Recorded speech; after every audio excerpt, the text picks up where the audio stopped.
If you're joining us in the community app, we can't see your comments, but Christy can.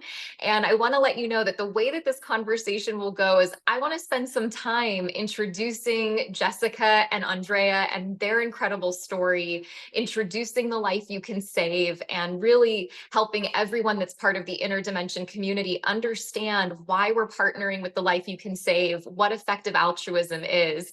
But in the meantime, drop into the comments, let us know where you're joining from today, because it's always beautiful to see the global community that we have, which is really important to the work that we're going to be talking about here, because we are talking about global impact. And just to start off a little bit, I first came across the Life You Can Save in January of 2023. Like many people, I was listening to the Rich Roll podcast, during which time Rich Roll was interviewing Peter Singer.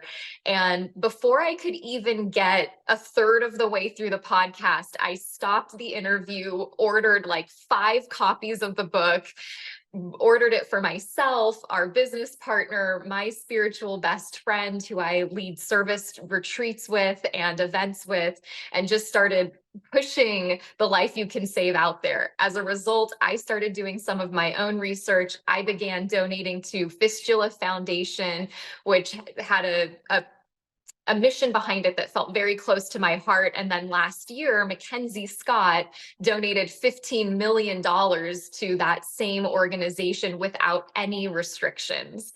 And so the Life You Can Save is really a powerful organization, because what they're looking at is helping you make the most effective donations possible in the fight against extreme poverty.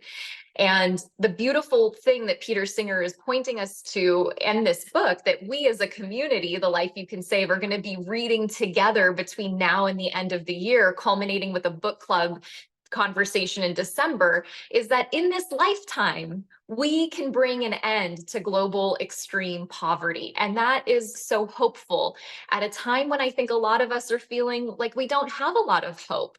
And to know that there is hope and there is an effective way for us to be allocating our resources and putting our resources forward. So with that brief introduction, I want to welcome Andrea and Jessica, who are the current co-CEOs of the Life You Can Save organization. Like myself and Travis, they are also husband and wife, which is really fun to have that similar partnership. So welcome, you guys. Thank you so much for being here with us in the Interdimension community today. Thank you for inviting us. We're very happy to be here. We're super excited, and we're so touched, like when we hear stories like yours of how Peter's work and the book and the work we do sort of really have a real impact on people's lives. It really gives a lot of meaning to the work we're putting into the organization. So thank you. Yeah, and thank you. And I'm really excited to share your guys' personal story with everyone. But I think before we jump into that, it's helpful for people to hear from you. What does the Life You Can Save really stand for? What is the mission? And what is effective altruism? I think it's this term that people have heard in many different ways, maybe over the news, but they don't really know what effective altruism is. So I would love to hear from you guys more about the depth of the vision and the mission of the Life You Can Save, and how effective altruism plays into that and impacts that. I take the first, you take effective altruism. So the mission of the Life You Can Save is to lift people out of poverty by changing the way people think about and donate to charity. And so we act as an intermediary organization between donors and highly impactful giving opportunities. And so we have a research team that looks at academic research, other nonprofits generating research, think tanks, other organizations generating research, and we use that information to curate a list of really impactful, really effective organizations delivering the most impactful interventions to our target beneficiaries, which are the multidimensionally, which are people who, are deprived on 33% or more of 11 indicators across health, wellness, and education. And so we're really looking at moving as much money as possible into these organizations doing this incredible work to lift people out of poverty.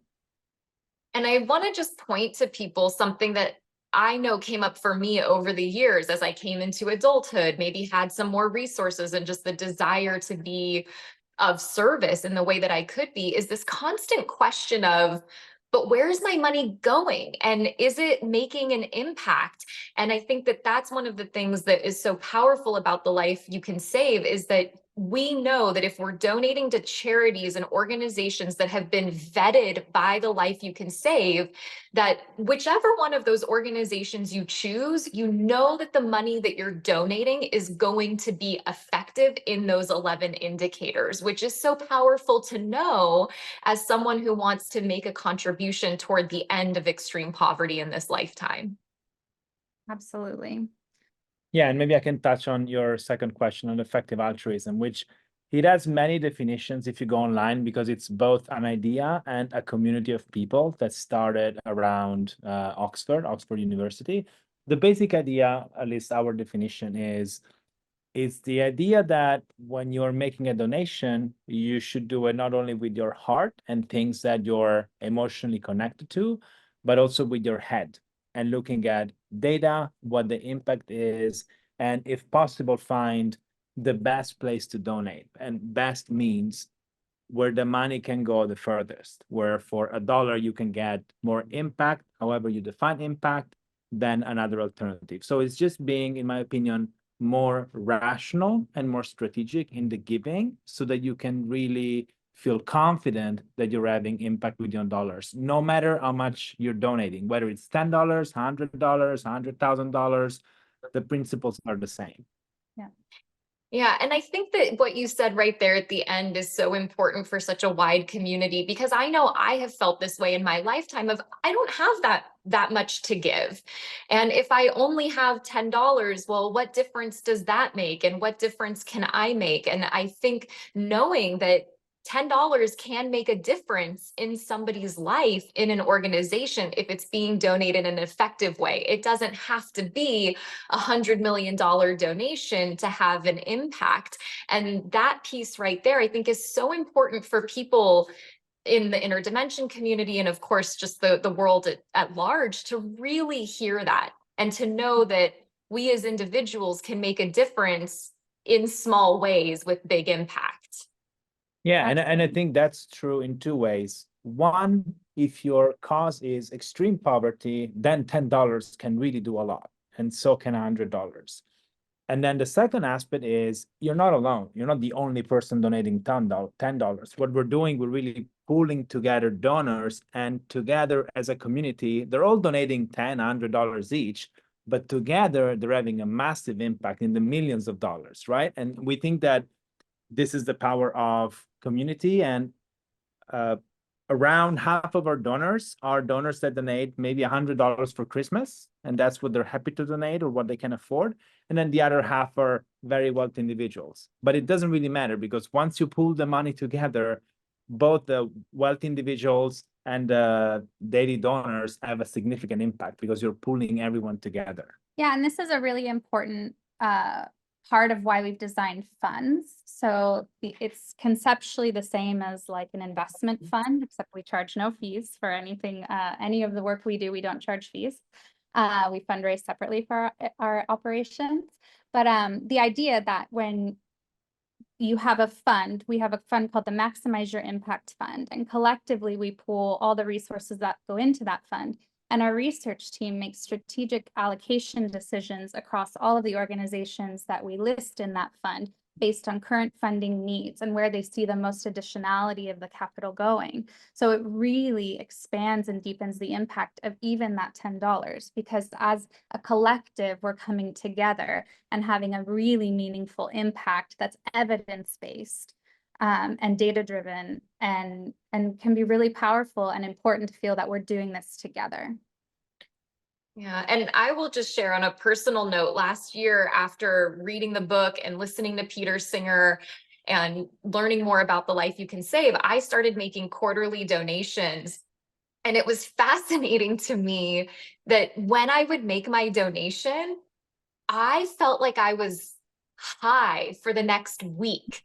And just to say, you know, people who are part of the inner dimension community have heard me talk about this before. We're based on the 6 human dimensions. So in the yoga classes, in the meditation classes, we're addressing what you have already spoken to, you at the level of the mind. So we are quoting research and science and data, but also at the level of the heart, not just the physical body. And so when I was making these donations, the brain is literally wired to do good things. So rather than going and buying myself a new dress or whatever, I made this donation and I got the dopamine hit that were the feel-good chemicals that lifted my mood and my energy. And it was kind of addicting in a way. It's a beautiful addiction that you want to have. And just to remember that we're wired for this, and that what the Life You Can Save is really proposing is this 6-dimensional approach to making your donations and having them be correlated,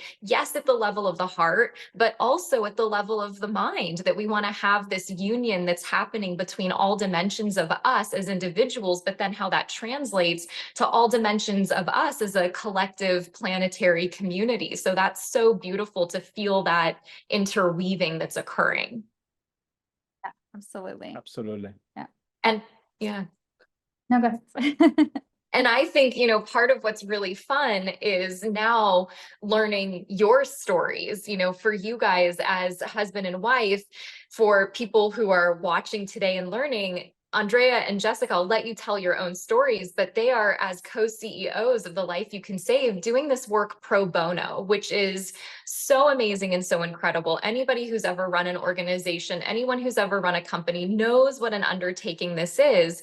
But you guys have such an interesting story for how you came to this moment in time. And I would love for people to hear all about that journey that you've been on that brought you to this point.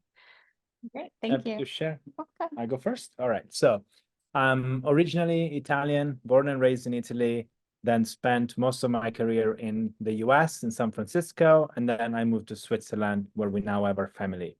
So I'm totally new to the world of philanthropy and nonprofits because I've spent my entire career in tech. So my passion was software and the internet since I was a teenager. So I started as a tech entrepreneur, started 2 companies, one in Italy, one in the US. And then after I sold the second company, I was lucky enough to join Airbnb as one of the first employees. And then I had a kind of a second career as an executive at Airbnb. I stayed with them almost 7 years. And after the long journey, I was obviously very happy with the things I'd accomplished, but we had reached a point where we were wondering, what else can we do to also help others? Because financially, we were more secure at that point. And so I will pause there so she can start her part of the story, and then it will converge. So I'm American, and I spent my career primarily in online advertising. So I spent a good chunk of time at Hearst, working within the magazine, the websites of the magazine brands, and then in a corporate technology role. And then I went to AdRoll, which is a retargeting startup, or started as a retargeting startup, now as a multi-product performance marketing company. And for them, ultimately, I was the head of go-to-market. So I worked between product marketing and sales, driving revenue through multi-product adoption in our customer base. And then I also was just not as inspired anymore by putting ads on the internet and driving unnecessary consumption. We were really thinking about, like, what can we use our time for? If we're going to have good fortune, how can we have a larger contribution in the world? And so we took some time off, we did a sabbatical, we ended up traveling for 18 months before we started our family, which was incredible. And originally we were motivated by climate change, because in traveling around the world, you could really see the impacts of climate change. And so then we started making our first rounds of philanthropic giving, and that's how we met the Life You Can Save. We gave them a small grant a few years ago, and then we met the co-founder, Charlie Bresler, and he said, before we start this meeting, what we need more than your money is people like you. We need your time. We need you to come help us grow.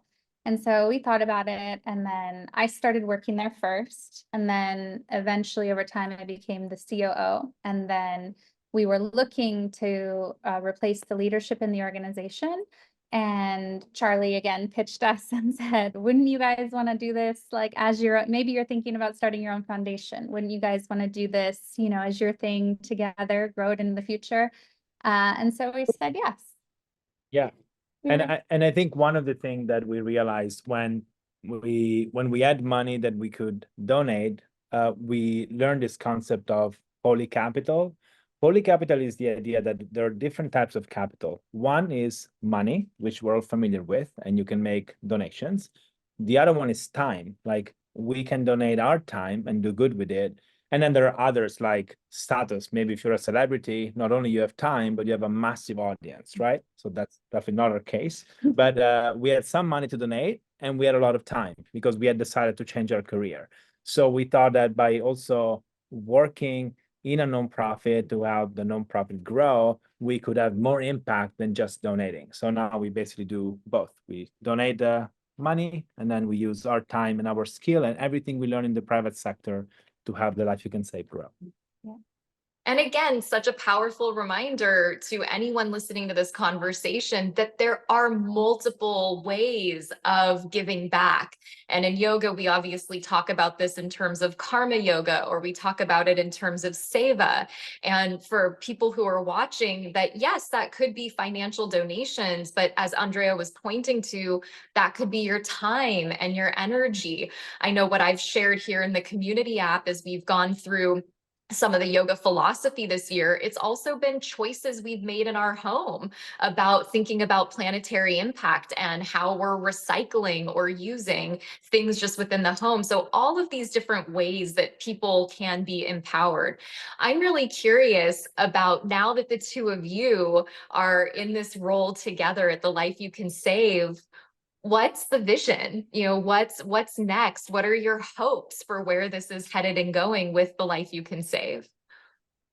Well, obviously it's to raise more awareness about the work the organization does and the work the organizations that we recommend do, principally to inspire and unlock generosity in more people to contribute to these organizations in any way they can.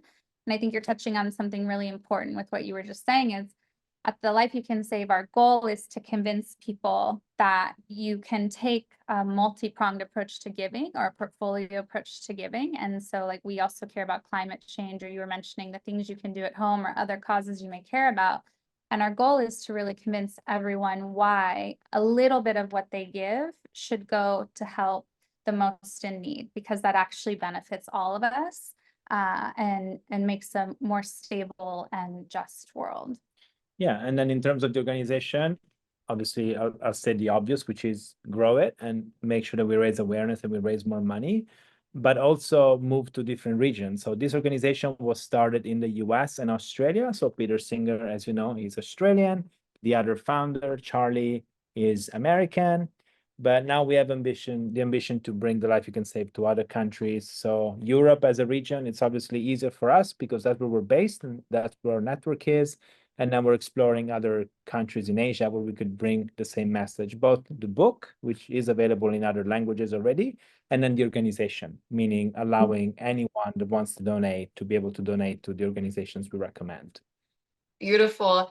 And I can think of so many conversations that I've had with people in this community and beyond, especially because we're based in the US, it can be grounded here. But this idea that there's so much wrong here in our own backyard. And that's true. That's absolutely, we have people in this city where we live in Los Angeles, we have the biggest unhoused population in the country. We have food scarcity here. We have food deserts here in Los Angeles.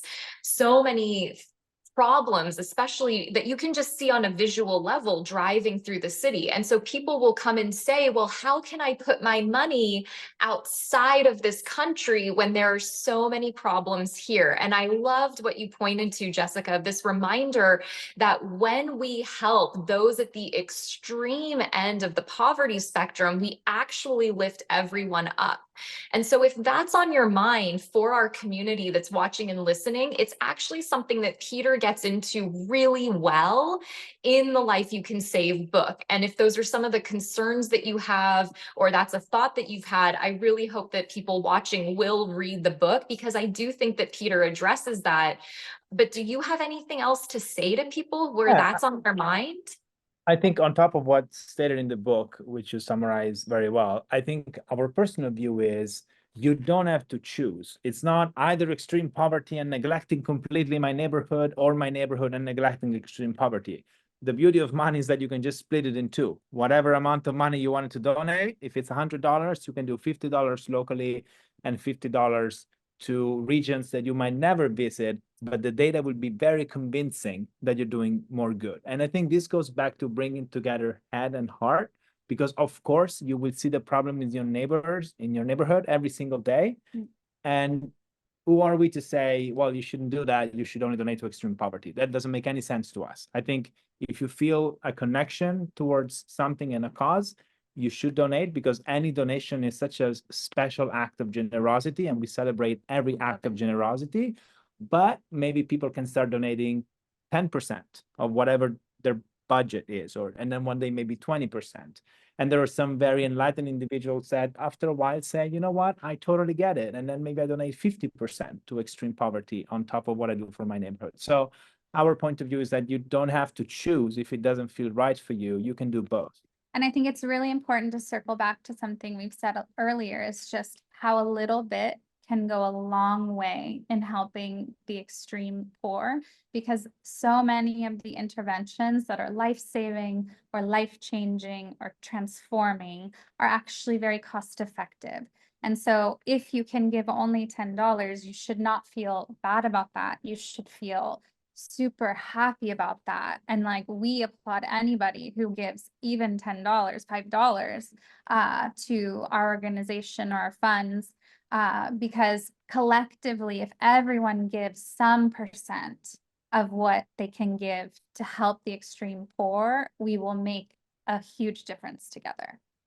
And I really want to point to the yoga and the mindfulness that is inherent in what Andrea and Jessica are saying, because what they're pointing to is the binary. We get caught in this idea that it's all or nothing, it's right or wrong, it's good or bad, it's here or it's there. And one of the things that we often speak to in Interdimension and in this community, whether it's in person or on retreats, is that if you're seeing things that way, you're missing a whole realm of possibilities in between. And so this is yoga in action, you guys. This is what it is to live the practice. This is what it looks like. And you can hear it in the way that Andrea and Jessica are saying. Anything is an act of generosity. There's self-compassion imbued in what they're saying. There's that inner celebration of the wins. It's really important for us to hear as a community that this is what the living practice looks like. And I love this movement beyond this mind of duality. So thank you so much for pointing to that, because I think it's really critical, because we can get stuck there where we can think like, oh, well, I have to work all of my effort to ending extreme global poverty. And yet there are these things here. So that integration of both, and that there's space for both. And also what we teach so often is the ability to hold paradox, that these two things can be true at the same time. So I really appreciate what you're pointing to in all of this. And I hope that our community can hear the yoga and the mindfulness imbued in all of it. I would love. Oh, sorry, I didn't mean to interrupt. No, go ahead. If I can add to that, I think there's another concept that we like, which is the idea of personal best. Like, you don't have to find the best donation this Christmas, and you cannot make any mistake, and it has to be the best from every dimension. It's a long, like donating and philanthropy is a long journey, right? Because you can donate every year. So the idea of personal best is it's important to start, right? And not judge yourself if it's not the best donation ever. And then next year, you can evaluate the impact and ask yourself, can I do a little bit better this year? And just like someone that decides to start running, no one would start running a marathon after 1 month they start running, right? You just take it a little bit at a time, and you set personal bests that you want to beat. And we think that in philanthropy, it can be exactly the same. You can give a little chance to extreme poverty by donating very little and not worry too much to whom you're donating. And then the next year you can do better and better. And over 10 years, you're going to accomplish incredible things because it's going to be exponential. Yeah, that's the goal, that it's a lifelong journey that you learn and grow from and like feel fulfilled from and have a really rewarding experience that like really changes your life and for the better. And so, yeah, day by day. And I think the fun in it too, you know, I can see it in your faces. Like there's such joy and connection. And obviously in the story that I shared, that there is this, it's not sacrifice, you know, it doesn't feel like sacrifice. And that is what is so beautiful about it, is that it has this quality of abundance and upliftment and joy and connection to it that I think is so powerful and affirming, and really what we need right now as a planet. Absolutely. Absolutely. Would agree. Well, before we open it up to any questions in the community, is there anything else that you guys want to share before we open it up to Q&A? I think just the simple thing that if you want to learn more about our work and what we do, you can check out our website, thelifeyoucansave.org. You can always reach out to one of us directly. We're always happy to talk to whomever about their impact journey and share more. I think that's really one of the reasons, one of the ways we get the most fulfillment is by connecting with people who are also interested in positively changing the world. And there are so many amazing people out there. That's great. And yeah. And the book, I think the book has been a great source of inspiration for us personally, like it has for you, it sounds like. So of course we encourage everyone to check it out. Yeah, to check it out and see if it speaks to them like it spoke to us. Yeah, and this was so funny because I obviously found the book and, you know, learned about Peter Singer's work and then started passing it along. And then it was our business partner who just cold emailed Charlie Bressler, and he emailed her back and she was like, oh my God, he emailed me back. So, you know, it was so amazing to have that personal connection and then get to be connected with you guys. And so it's so genuine when you say, if you are on this journey and you have questions, you know, reach out, just to say that that's how this happened for the people who are watching, that it really is authentic and genuine in that way. So thank you guys for that. And I'm so looking forward to being on this journey with you and supporting the life you can save, not just now, but really for the long term. So for anybody who's joining live today, what questions do you have? Do you have questions about your own giving journey? Do you have questions about the life you can save, experiences that maybe you've had in the past about giving or donating, about what it means to live a life of service? So if there are any questions that are alive for you today, please pop those into the chat. And Christy, our community manager who's here with us, is going to share those questions for Andrea and Jessica. Let's see here. Well, there's a few people from all around the world. People have joined from Italy, Rhode Island, Nashville, Los Angeles, Greece. So that's kind of cool that we have a big international crowd at the moment. A couple comments. No questions, but really excited about the project and being involved. Let's see, another community member said, I want to spread the word to family and friends, but would love advice on how to spread the word without sounding preachy or annoying. Good question. Well, I'll tell you how we spread the word. We're not preaching anyone, and I'm talking about personally, like in our social networks and in our friend group. Yeah, friends. Like when asked, we just talk about what we do in terms of donations and how excited we are to learn about what the money is doing and what the organizations are doing. And so our philosophy is, this is not something you have to sell. Like, this is something you can share. And it's clear when you talk about it that it makes you feel good, and people will see that. And so I never find myself in the position of selling, not even when I'm talking to potential donors. We just share like the excitement and the results we see on the ground. And some people respond to it and some people don't, and that's okay. And for some people, they may not respond right away, but it could be later on that they're just at a different place or they respond to it later. And then obviously, of course, the book, like sharing the book, it comes in, you can get a free ebook online as well if you don't want to share the physical copy. So it's a great way to, or having the physical copy around, just like sometimes if people have it in their house, maybe, you know, in a few months, they pick it up and just skim through it. That's also a great way to sort of raise awareness. Yeah, and I think too, depending on how someone likes to absorb information, what I've done is I've sent the link to the Peter Singer interview to a few people, like, oh, well, just listen to this. This is what I'm really interested in right now. This has sort of changed my way of looking at how I'm making contributions. So that episode, for anybody who's interested, is of the Rich Roll podcast, was on January 30th, 2023, and it was called How to Live an Ethical Life. It's really easy to find anywhere you listen to your podcasts or on YouTube, and you can just send that link off and someone can listen to it in their own way, in their own time. And it makes me think about something our teacher, Jack Cornfield, often says to teachers. He says, you know, be a Buddha in your home, not a Buddhist. This idea of, you know, embody the practice, but don't try to be your family's teacher. You know, they're not trying to look to you to be their guru or their guide. And I always remember that, and it feels resonant for this particular inquiry. I love that. Yeah. I love that metaphor. Great additions. Thank you. I will also, can I add one more thing to that question? Sure. I think there's another side of it.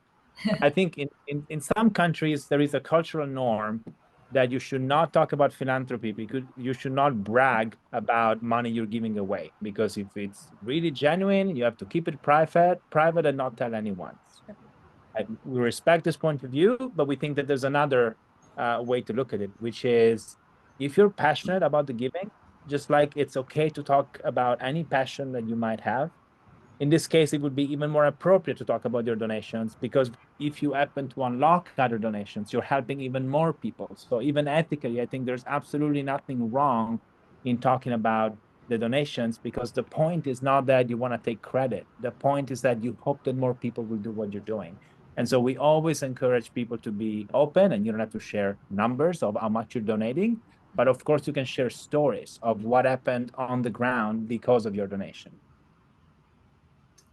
Very cool. Thank you. Let's see. Any more comments? Let's see. One member said, awesome story and such a powerful talk. Thank you very much. And the person that asked about that one question, they responded, great advice. And that the last point was particularly helpful. Great. Yeah, and if there aren't any more questions, Christy, you can keep an eye on it and then Sure, pop back in if more come up. But just Definitely. to remind our community, you know, you can get the book online. There's the free ebook that Jessica mentioned. And the way that this is going to work within our community is read it at your own pace. In the Interdimension community app, we have the book club discussion group. So you can pop into the book club and share insights, share questions, your experience with it. There are going to be some things that Peter Singer is going to bring forward in this book that are going to challenge you. And that's good. It's going to feel uncomfortable. I know I felt uncomfortable at times going through some of what he was sharing. So in the book club, that's going to be a place for us to discuss that. And then on December 14th, we'll come back onto Zoom. So it'll be me with you guys, with the Interdimension community, and we'll get together and we'll talk about what your experiences were as the community with going through the book. And we'll really culminate in that way before the holidays start. So just know that you'll have that time to go through the book at your own pace. And really important that leading up to the end of the year, which I think is often when a lot of people are considering their donations, to be sort of building up in preparation for that for the end of the year. Jessica, Andrea, I am so grateful for your time and your contribution, what you are doing with the Life You Can Save, how you guys have pivoted into this is such a personal inspiration for me in my own path. So thank you for being leaders in that respect. And thank you so much for partnering with our community over these next 6 months as we hope to elevate everything that the Life You Can Save is doing. Thank you so much. Thank you for inviting us. It means so much to us. Thank you. Well, everybody who joined, thank you so much for joining, and you'll learn more about the Interdimension Gives Back over these next 6 months with the Life You Can Save. And I look forward to seeing you all in the book club discussion group. So wishing everybody a really great weekend, and thank you guys again. Thank you. Thank you. Bye-bye, everyone. Bye.